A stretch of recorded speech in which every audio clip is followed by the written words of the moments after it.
e koro mā i tā moana. He waiata tangi tēnei,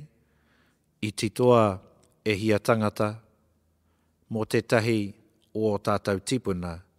i mate ki runga o Wairarapa Moana. He koro mai tā moana rae,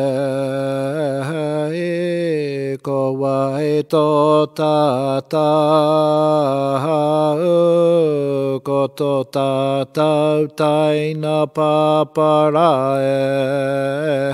e ko te whareke te rā,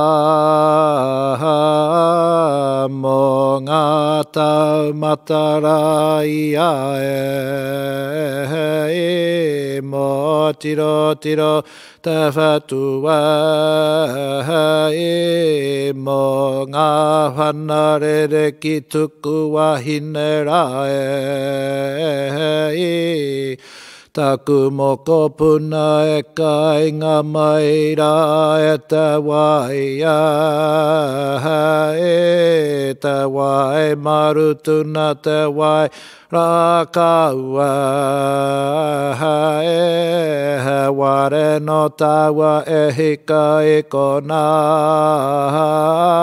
no te mea i ara ko ngā tauranga ki roto o Pakitara